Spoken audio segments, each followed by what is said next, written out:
Donc, on va parler un peu du texte dans Illustrator. Je fais un nouveau document. Je vais faire un format A4 horizontal de type... je pars du profil impression, mais je vais le transformer en RVB pour pouvoir mettre des couleurs vives dedans. Donc voilà, je répète, nouveau document. Je pars du profil impression et je dis que je fais un format A4. Mais dans les paramètres avancés, je vais déjà maintenant choisir que ce soit RVB. Ça va m'éviter de devoir aller dans le menu fichier, mode colorimétrique du document et passer de CMJN à RVB. C'est déjà un RVB. Bon, voilà, je vais déjà l'enregistrer dans le dossier d'aujourd'hui. Je vais appeler ça le texte dans Adobe Illustrator. Je mets un numéro. Vous mettez le nom que vous voulez, bien sûr. C'est juste moi qui l'appelle comme ça. Je l'enregistre au format Adobe Illustrator. Je pourrais l'enregistrer au format PDF. Vous savez que c'est la même chose. À partir du moment où je garde les fonctions d'édition d'Illustrator dans le PDF, c'est la même chose que d'enregistrer en Illustrator. On est d'accord?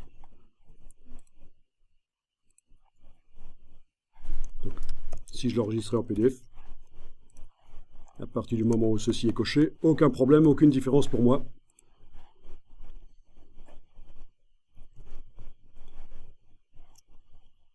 Alors, vous avez quelques outils pour manipuler le texte dans Illustrator. On va les sortir, vous entrez dans le menu, vous allez sur la barre verticale ici, vous lâchez le bouton de la souris, et voilà, c'est détaché.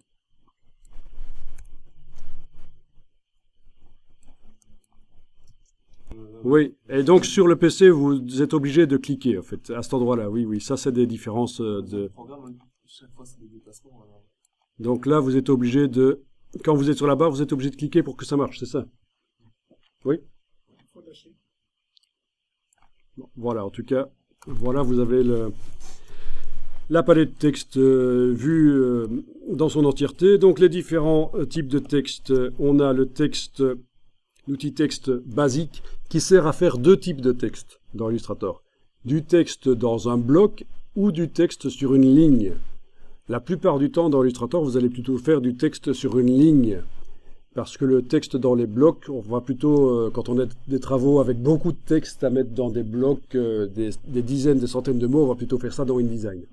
Et on va réserver le travail sur le titrage avec peu de mots dans Illustrator. Bon. Qu'est-ce qu'on a d'autre ici? L'outil texte captif, oui, c'est la même chose en fait que le premier outil permet aussi de faire du texte captif, c'est-à-dire du texte dans un bloc. Sauf que là, on sait qu'on ne sait pas faire de texte sur une ligne avec cet outil-là. Franchement, il est inutile en fait, hein, si on connaît la fonction cachée de celui-là. Du texte qui suit une ligne qui est courbe. C'est intéressant, pourquoi pas, oui. Du texte écrit à la chinoise, c'est-à-dire on commence par le haut, voilà, les lettres s'empilent les unes au-dessus des autres. Évitez absolument ça en graphisme, c'est horrible, c'est très mal vu. Du texte à la chinoise dans un bloc. Du texte sur une ligne courbe mais couchée. Et là, c'est la retouche de texte, c'est pour manipuler les lettres, les tourner, chaque lettre comme on veut. C'est le texte tactile, en fait. Ils appellent ça texte tactile parce que sur tablette, vous arrivez avec les doigts à vraiment créer vos titres et bouger chaque lettre facilement. Ou sur un ordinateur qui a un écran tactile. Donc, en fait, nous, on va surtout s'intéresser au premier outil, l'outil texte basique. Alors, essayez ceci. Vous faites un cliquer glisser et vous avez créé un bloc de texte et c'est rempli avec du faux texte, ce qu'on appelle du lorem ipsum, parce que voilà, ça commence par le mot lorem ipsum, c'est du faux latin, ça veut rien dire du tout, hein, c'est du faux latin, c'est juste du texte de placement, du texte pour pouvoir commencer un document sans avoir le vrai texte. Donc, du texte comme ça, pourquoi pas pour des affiches ou certaines choses dans Illustrator, pourquoi pas. Mais plutôt dans InDesign que vous allez faire ça. Maintenant, l'autre manière d'utiliser l'outil texte, et si je commence par ça, c'est parce que justement les stagiaires ont tendance à faire souvent avec l'outil texte, ils font des blocs texte, mais nous on va plutôt faire des lignes de texte. Vous cliquez sans bouger la souris, et vous avez un... Attendez un peu, il faut que je quitte mon bloc. Avec la flèche noire, je clique à côté, voilà. D'abord, je reviens avec l'outil texte. Vous cliquez et vous avez une ligne de texte. Ce n'est pas un bloc en fait. Vous allez vraiment comprendre la différence si on passe en affichage tracé au lieu d'aperçu. Menu affichage tracé. Voilà. Je suis passé à l'outil flèche noire, je zoome. C'est une ligne en fait, hein, ce n'est pas un bloc. Alors que l'autre, évidemment, c'est un bloc qui contient du texte. C'est le texte captif. On peut mettre du texte dans n'importe quelle forme dans Illustrator, en fait. Essayez, si vous voulez. Vous tracez un hexagone, par exemple, avec l'outil... Enfin, n'importe quoi, voilà. Pentagone. Et avec l'outil, ici, l'outil texte, vous allez survoler l'hexagone qui est sélectionné. Vous voyez ce qui se passe? Le curseur change d'aspect, ça devient un rond au lieu d'un carré. Et quand on clique, ben voilà, c'est du texte à l'intérieur. Et on peut taper le texte qu'on veut. Là, je tape n'importe quoi. Ah non, ça n'a pas marché. Je vais cliquer sur le bord. Voilà, c'est ça, j'ai cliqué sur le bord. Donc là, j'ai annulé parce que ça n'avait pas marché. J'ai annulé, j'ai vraiment cliqué sur le bord avec l'outil texte. Et voilà, ça a mis du texte captif à l'intérieur de la forme.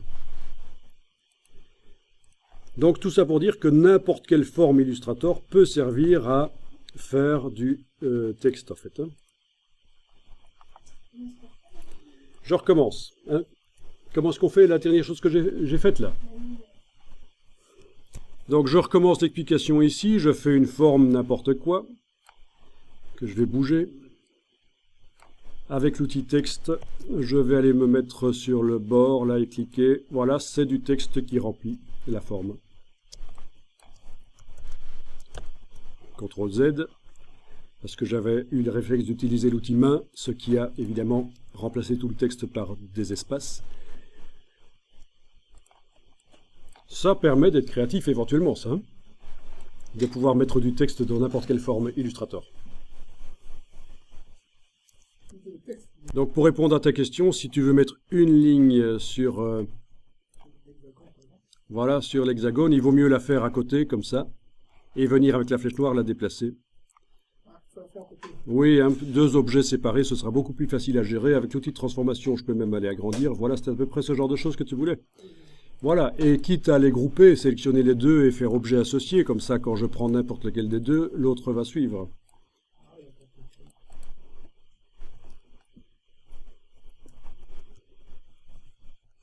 Ok, donc vous voyez la différence entre du texte captif et du texte sur une ligne, et on va surtout travailler avec du texte sur une ligne. Je vous montre quand même un petit truc ici, avec le texte qui est dans un bloc, parce que ça fonctionne comme ça dans InDesign aussi.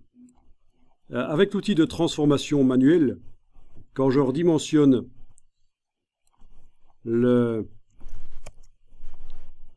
l'hexagone, le texte à l'intérieur se redimensionne aussi. D'accord ? Par contre, maintenant, je vais prendre l'outil flèche noire. Je vais faire apparaître ce que j'ai fait disparaître tout à l'heure, c'est-à-dire le cadre de sélection. Menu affichage, afficher le cadre de sélection, parce que j'avais dit que ça m'ennuyait, mais de temps en temps, ça peut être utile.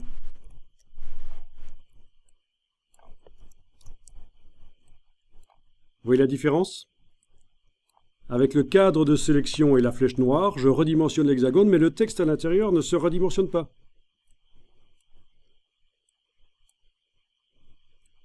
Donc ça, c'est quand même intéressant. Je vous remontre. Outil de transformation manuelle. Je réduis, le texte est réduit. J'agrandis, le texte est agrandi. Avec la flèche noire, je réduis. Le texte n'est pas réduit. J'agrandis, il n'est pas agrandi. Il y en a plus, mais il n'est pas agrandi. Donc ça, c'est vraiment intéressant. Même chose pour tourner l'hexagone. Regardez ce qui se passe avec la flèche noire. Je tourne en me positionnant tout près d'une poignée du coin du rectangle le cadre de sélection. Quand je tourne l'hexagone, le texte reste des lignes horizontales. Ça se redéploie à chaque fois. Si je fais la même chose avec l'outil de transformation, le texte tourne. Les deux sont bons, ça dépend ce qu'on veut faire. Il faut savoir que voilà, du texte captif, vous avez deux manières de le manipuler. Vous aurez la même chose dans InDesign, possibilité de redimensionner un bloc avec le texte qui se redimensionne à l'intérieur, avec l'outil de transformation de InDesign, ou avec la flèche noire, uniquement redimensionner le bloc.